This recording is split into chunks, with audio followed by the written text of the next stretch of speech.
你好，我是阿力。我们今天呢，主要来聊以下3个方面的话题啊。那么第一呢，就是狗狗币最近几天出现了暴涨啊。今天早上甚至有传言说狗狗币出来了公链，那么激动的我也是爬起来了，给大家直播了1个小时。那么今天的视频呢，主要讲解直播的精髓的部分啊。那么第二呢，世界排名靠前的公司呢，正在布局区块链的项目啊。那么第三呢，就是最近在推特上炒得非常火热的以太坊升级后的监管的问题。很多人都是说升级之后很容易就会被美国的这个监管啊干倒，那么到底会不会发生这种监管而导致的黑天鹅的事件呢？好，我是阿力。如果你是第一次打开我的视频，我的频道呢是专注于加密货币和区块链的技术，视频主要讲解币圈的基本面分析和一些大事件对整个币圈的这个点点滴滴的影响。另外我的电报呢有个会员群，我的目标呢是带领群内所有的朋友在下个牛市周期赚够这辈子足够的资金啊。实际上最近我们这个会员群已经抓住了很多暴涨的币种了。7月份有一个推荐呢是暴涨了8倍，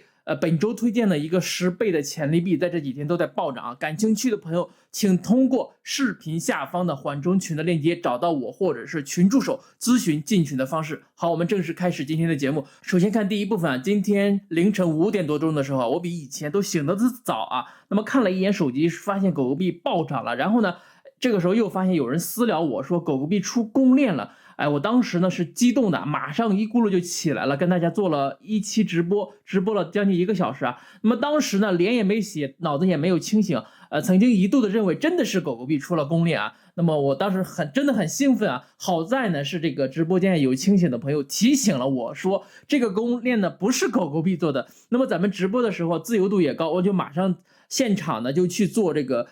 Google 去搜索这个项目，竟然被我一眼看到了这个 Dogechain 啊，他们这个公链叫 Dogechain， 它的白皮书啊，那这我一下就明白了。按说我们狗狗币啊有自己的白皮书，不需要你再去写一套白皮书啊，果然是有诈啊。那么最恶心的呢，就是这个推特和微博上面有很多博主都在转发怎么样去绑定这个 Dogechain 的钱包到这个 MetaMask， 也就是我们常说的小狐狸头的钱包。这个套路呢很明显的就是有一个新的项目在蹭狗狗币的热度，但是呢目前这个狗狗币的热度也并不高，而且狗狗币莫名其妙的就涨了。那么我还得继续去研究到底是怎么回事。后来我发现还真的这个狗狗币走高的这个主要的动力原因还真的就是因为这个Dogechain的出现。Dogechain很明显的我们刚刚也讲的是利用了狗狗币的热度呢进行营销，甚至后面呢有可能会出现一波收割狗狗币粉丝的这种嫌疑，这种情况会出现。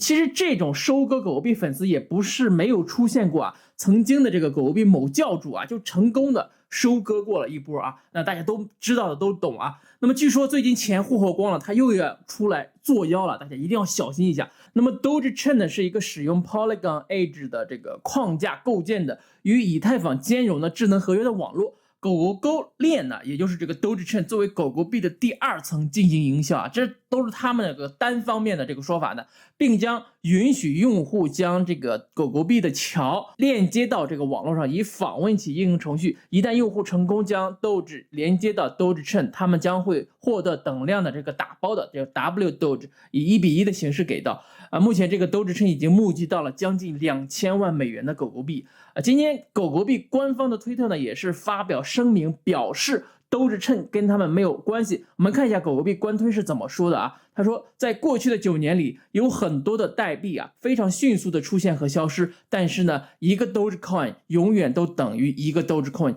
并且呢只有一个 Dogecoin 啊，没有其他的 Dogecoin 了。它有自己的这个区块链，有自己的链，与任何的其他的代币没有直接的关联，谨防冒名顶替者。所以说啊，最后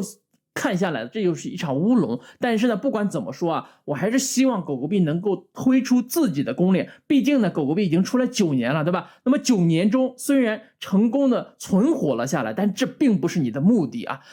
如果说有更好的发展啊，将会对狗狗币有更大的这个推动力，也就我希望有这个公链出来。那么我们从最近几天这个出现了一个离轨的狗狗币公链也能看得出来一二，人们对狗狗币的期望还是很高的。那么狗狗币如果说顺应民意自己出来一个公链，那么暴涨一波呢还是非常有可能的。好，那么接下来我们看视频的第2部分啊。今天有一篇文章报道了最近很多成熟的巨头的公司正在布局区块链的项目，我们看看这个文章是怎么说的啊。那那么文章称，尽管区块链的技术目前正在发展中的这个状态，但是很多成熟的公司正在将钱悄悄地输送到特定的项目当中。根据 Blockdata 8月11日发表的研究声明 ，Alphabet 也就是这个谷歌的母公司，在2021年9月份到2022年的6月份期间，共向区块链公司投资了15.6亿美元。进行了4轮的这个投资，在投资该行业的上市公司中处于领先的地位。与此同时贝莱德也就是 BlackRock， 我们前面讲过好几次了，进行了3轮投资，共计11.7亿美元。那么接下来的呢，就是银行巨头摩根士丹利2轮投资11亿美元。那么接下来就是电子巨头三星以9.79亿美元进行了13轮的投资领先，后面就是高盛以6.98亿美元位居第5。那么我们可以看一下这个投资的这个图片，大家看看有没有你熟悉的公司的这个商标我们看到了这个 PayPal、微软、腾讯、花旗、大丰银行、LG、美国运通等等等等那么这说明什么问题呢？为什么要讲这个事情呢？这说明目前的这些巨头的高科技公司也好，或者金融公司也好，他们认可区块链技术将是下一代互联网改革中占据非常重要的这个地位大家都害怕跟不上这个时代的发展，而且历史的发展通常是这种跳跃式的发展，可能一夜之间改革的浪潮呢就打过来了。如果说这种大的巨头公司没来得及布局的话，第二天醒来就会发现自己死在沙滩上了。那么下面我们看今天这个视频的最后一部分，也是最关键的一部分那么这2天有关以太坊升级之后被美国监管的这个话题被讨论了好多主要呢还是因为最近 Tornado Cash 被制裁之后引发的一系列的讨论和思考。那么大家发现美国监管的这个步子呢迈的是越来越大，有人提出来目前这个链上观测以太坊这个 Bitcoin 信标链上似乎呢有超过 66% 的质押量是被美国监管强制要求遵循 OFAC 的规定。那么 OFAC 呢，也就是美国财政部海外资产控制办公室它的使命呢在于管理和执行所有基于美国国家安全和对外政策的经济和贸易的制裁。所以我们刚刚提到的 66% 是这哥们提出来的，他的意思呢是目前似乎有超过 66% 的节点是来自于美国的实体交易所，或者是 DeFi 或者是其他的公司。那么为什么要提出来这个 66% 呢？这是因为这个 POS 权益证明这个机制之下，出块的这个机制是决定的一个区块呢需要通过整个网络2/3以上，也就是说超过 66% 以上的这个权益的节点的验证投票之后才会被确认出块，也就是说这个质押挖矿了。那么掌握了 66% 的权益呢，意味着拥有了决定区块出块的这个权利。这里面呢，他们的逻辑呢是，只要 66% 的节点呢是需要遵循 OFAC 的，就会被美国监管制裁，有这种可能性那么就意味着去中心化成为一种笑话。实际上真的是这样子的吗？真的有 66% 的节点在美国的实体公司手里了吗？我找到了刚刚那哥们的这个图片的原出处那么看了之后才发现可能呢是他们在故意的在制造恐慌。大家看这张图片我截图的时候鼠标呢是放在这个其他类这一栏，占比的是 25.5%。那么这个是以太坊客户端你自己去做节点质押的这一部分，也就是说具备超过32个 ETH 的这个节点的要求，自己在官网呢进行质押。那么其余呢还剩下 74.5%。那么只要有超过 8.5% 的节点呢是在美国之外或者美国之外的这种交易所，那么这个 66% 的这个比例呢就达不到，就做不成。我们还看到这个 Coinbase 有 14.7%。Coinbase 呢并不是所有的业务都在美国，它在其他的国家呢也有分公司，只要简单的将这种钱包呢多分几个，就很容易就疏散掉了。对于很多推特上对于这个以太坊监管的质疑甚至有人做了一个投票。那么威神呢说他这个投票他投给了 X， 那么这个 X 呢是将审查视为对以太坊的攻击，并通过社区共识销毁他们这个节点，意思很明确也很强硬但是我个人认为